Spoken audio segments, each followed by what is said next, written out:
الله تعالی همیشه زمونږ دپاره څه نه څه پلانینګ کړی او موږ بهتري غواړي دا موږ ډېر زیات اورېدلي. نو ما یو سټوري اورېدلې وه هغه د هندوانو ده او هغې د بګوان سره ریلیټ کړې ده خو نعوذ بالله تاسو یې هغه شان مه ریلیټ کوئ خو هایپوتیټیکل سټوري ده خو ډېر زیات غټ میسج دی پکې ما چې تاسو سره یې شیر کړم. وایي چې یو کس هغه بګوان خواله راشي او وایي چې ستا په ځای زه ډیوټي کول غواړم او ته ډېر زیات ستړی شوی. بګوان ورته وایي چې یاره دا خو ډېر غټ حساب کتاب ته په دې چل بل نه پوهېږې او ته زه دې ځي نه. هغه وایي چې نه زه ستا په ځای باندې خامخا ډیوټي کول غواړم. هغه کس نه پوهېږي بګوان ډېر پوهېږي خو نه پوهېږي. نو بګوان ورته ټیک ده په سنډې باندې راشه. دی چې په سنډې باندې راشي اتوار په ورځ باندې راشي نو هغه بګوان چې کوم مورتي د هغې نه بګوان نه وځي او وایي چې دلته په دې کې ته کښېنه او زه به لاړ شم. هغه ورته ټیک ته وایي ته لاړ شي چکر مکر ولګوه. خیر دی چې کله ځي د ورته ووایي چې هر څه ما په خپله پلانینګ کړی دی او دا د خدای پاک حساب کتاب دی په دې کې به ته نورې ګوتې نه وایي. هغه وایي چې ټیک ده. نو خلک راځي څوک دعاګانې غواړي څوک څه کوي او څوک څه کوي او دی قلار هلته کې خاموشه ولاړ په مورتې کې دننه ناست. نو په دې کې یو کس راشي هغه سجده ولګوي او وایي چې ما خو ډېرې زیاتې پیسې ګټلې دي مال دولت مې ګټلی دی او دا هر څه مې کړي دي خو اوس د مرګ ټایم دی او زه بخښنه غواړم ما کرپشن کړی دی زه د دې نه به څنګه هغه وکړم ته صرف زما د یو دعا قبول کړه چې ته لکه ما وبخې. نو دی چې کله پاسي دا ډېر زیات مالدار انسان وي نو د جیب نه بټوه غوځاره شي. نو بټوه غوځاره شي دی لاړ شي. دا کس ورته اواز کوي کوم چې بګوان کې دننه راسي خو بیا ورته ذهن کې راشي چې ما ته خو بګوان ویلي چې نه ته بس انټرفیرنس نه کوې. نو په دې هغه ټایم کې بیا یو بل کس راشي ډېر زیات غریب هغه سجده ولګوي او وایي چې زه ستا په نوم باندې ډېر غټ خیراتونه کول غواړم ډېر زیات قربانیان یې کول غواړم خو ما سره هېڅ نشته او چې تا کله راکړل نو په خپلو وړو به یې وخورم کوم چې نهاري د ډېرو ورځو د وجې او ستا په مخلوق به یې وخورم او دا 1 روپۍ ده د جیب نه 1 روپۍ هلته کېږي او دا قبوله کړه. نو دی چې څنګه پاسي نو دې نظر یې په بټوه ولګي او د دا خیال شي چې بګوان زما دعا قبوله کړه او ما ته یې دا بټوه راکړه.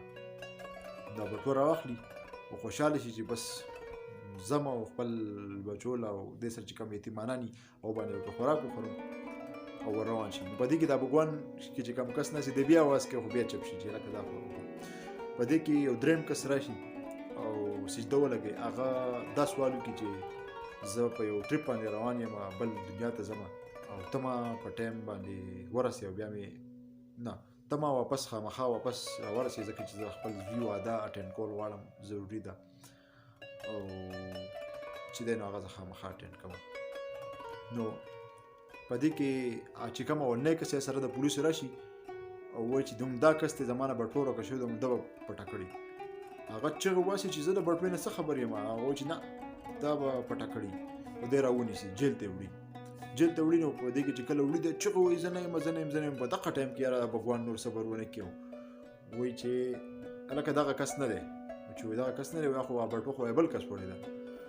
نو پولیسو مریان چې یاره چې بګوان وایي نو خامخا به داسي نو بس هغه پرېږدي او هغه بل کس راونیسي او بټوه ترې واخلي او کیسه میسه ټوله سمه شي.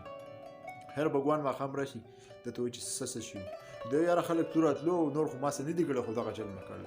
بګوان ورته چې ځه غرقېدن دې کړی و چې څنګه وایي چې دا خو ما پلان کړي وو چې اولنی چې کم کس و د هغه مال پاکېدو په دغه ذریعه باندې چې د ده په دې مال کې نور یتیمانانو او غریبانانو خوراک کړی و د مال به پاک شوی او د بخښنه شامله شوه د هغه دعا دغه قبوله شوه ځکه د هغه نه مونږ پیسې ولوېږولې بل انسان ته مو رسولې. بل چې کوم انسان او دویم هغه انتهایي غریب دی خو په خدای مین دی په ډېر یتیمانان ساتي نو هغه ته مونږ پیسې رسولې. او درېیم چې کوم کس و د هغه مونږ ځکه د دې په جرم کې جیل ته لیږو چې هغه چې په کوم جهاز کې ور روان دی هغه جهاز باندې طوفان روان دی او هغه غرق کېږي او د دعا مونږ قبوله کړله چې دی دلته پاتې شي او د خپل زوی هغه واده اټینډ کړي. نو تا وایي ټول سیسټم ګډوډ کړو. نو دا د هندوانو سټوري ده د بوتانو سټوري ده خو په دې کې هم یو ډېر غټ میسج دی چې اکثر مونږ په هغه شیزونو نه پوهېږو چې په هغې باندې خدای پوهېږي. زمونږ دپاره یو ډېر غټ پلانینګ شوی یو ډېر ښه ځای زموږ دپاره سلیکټ شوی او مونږ په وړو شیزونو خفه شو او د هغې د مقصد نه یو خبر چې دا کار ولې ونه شو خو اکثر یو ډېر غټ پلانینګ د دې شاته شوی. که دا ویډیو هم خو خوښ وي نو ضروري نور سره شیر ګټلې